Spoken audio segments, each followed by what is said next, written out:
नमस्कार। आज हम 14 जुलाई 2025 के भारतीय शेयर बाजार पर एक नजर डालेंगे। जी।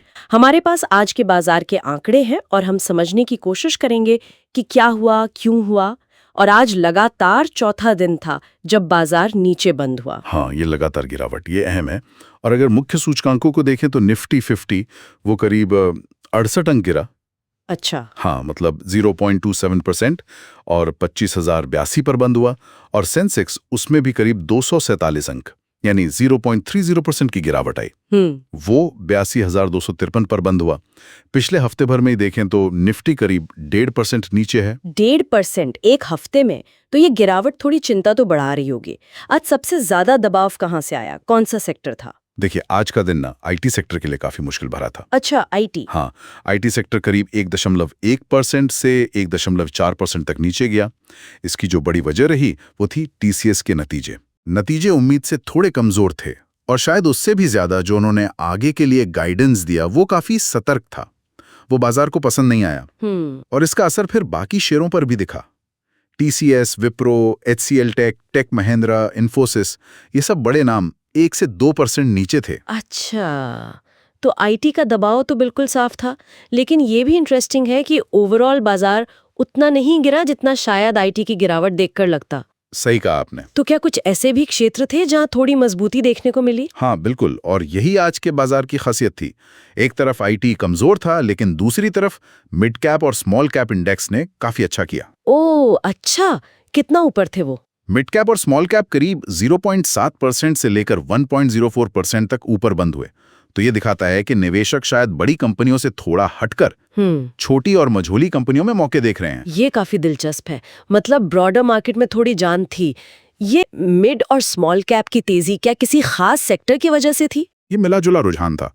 अगर सेक्टर्स की बात करें तो रियलिटी, फार्मा, कंज्यूमर ड्यूरेबल्स और पीएसयू बैंक, इनमें अच्छी रौनक थी। अच्छा। ये सब करीब 0.5% से 1% तक ऊपर थे। तो शायद ये वो सेक्टर्स हैं जिन पर वैश्विक चिंताओं का असर कम है, या फिर वो वैल्यूएशन के हिसाब से आकर्षक लग रहे हैं। घरेलू इकोनॉमी पर फोकस वाले सेक्टर्स। हाँ, कुछ वैसा ही लग रहा है। और अगर हम कुछ बड़े मतलब हैवीवेट स्टॉक्स की बात करें तो वहां क्या हलचल थी? गिरावट वाले कौन से थे? गिरावट की तरफ एशियन पेंट्स था, करीब 1.6% नीचे। रिलायंस इंडस्ट्रीज भी, जो अपने 52 हफ्ते के हाई के पास था, वो भी थोड़ा फिसला। रिलायंस भी नीचे? हाँ, करीब 7.1% नीचे था। एनटीपीसी में भी हल्की सी नरमी थी, बहुत ज्यादा नहीं, करीब 0.2%। और कोई ऐसा बड़ा स्टॉक जो इस माहौल में भी टिका रहा हो या हरे निशान में बंद हुआ? हाँ, आईसीआईसी बैंक एक अच्छा उदाहरण है। वो लगभग फ्लैट ही बंद हुआ, मामूली सी बढ़त थी, शायद 0.04% के करीब। ओके। लेकिन उसमें ट्रेडिंग वॉल्यूम काफी अच्छा था। तो ये दिखाता है कि कुछ क्वालिटी नामों में गिरावट पर लोग खरीदारी भी कर रहे हैं। समझ गए। तो इन सब उतार चढ़ाव के पीछे अगर हम बड़े कारणों की बात करें, आपने वैश्विक तनाव का जिक्र किया था शुरू में। हाँ, वो एक बड़ा फैक्टर रहा। अमेरिका ने यूरोपियन यूनियन और मेक्सिको के सामानों पर 30% नए टैरिफ लगाने की बात कही। ओह। अब इस तरह की खबरें जब आती हैं तो ग्लोबल ट्रेड को लेकर चिंताएं बढ़ जाती हैं, और निवेशकों का सेंटिमेंट वो थोड़ा बिगड़ जाता है। सही बात है। और दूसरा, जैसा हमने बात की, कॉर्पोरेट नतीजों का सीजन चल रहा है, तो टीसीएस के नतीजों और उनके कमेंट्री का असर तो था ही। तो नतीजे और ग्लोबल टेंशन, इन दोनों के बीच टेक्निकली बाजार कैसा दिख रहा है? निफ्टी ने वो 25,000 का एक अहम लेवल भी टेस्ट किया था आज। हाँ, वो बहुत अहम था। निफ्टी दिन के दौरान 25,000 के नीचे भी गया था, लेकिन जो अच्छी बात हुई वो ये कि बंद होते होते उसके ऊपर आ गया। ये अच्छी बात है। बिल्कुल।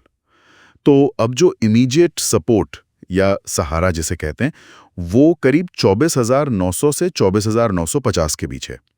अगर बाजार यहां से संभलता है तो ऊपर की तरफ जो पहली रुकावट आ सकती है वो 25,350 के आसपास होगी। ओके।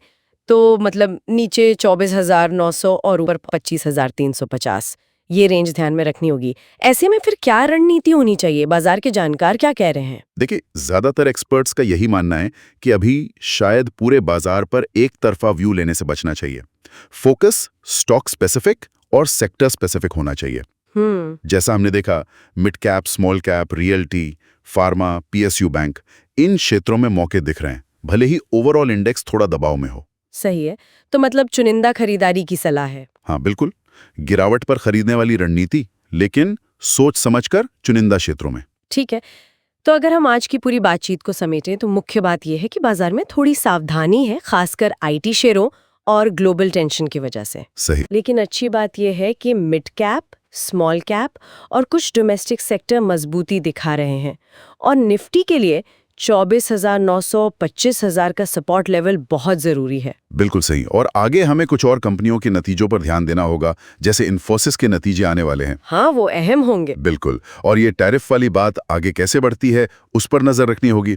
साथ ही डोमेस्टिक इकोनॉमिक डेटा और FIIs का फ्लो कैसा रहता है, ये सब भी महत्वपूर्ण रहेगा। तो जाते जाते एक सवाल छोड़ जाते हैं सोचने के लिए, क्या ये जो बाजार में नरमी आई है और जो ग्लोबल टेंशन बढ़ रही है, क्या ये वाकई कुछ मजबूत क्षेत्रों में एंट्री का एक मौका है, या फिर अभी थोड़ा और इंतजार करना, थोड़ा कैश पे बैठना बेहतर है? इस पर सोचिएगा जरूर।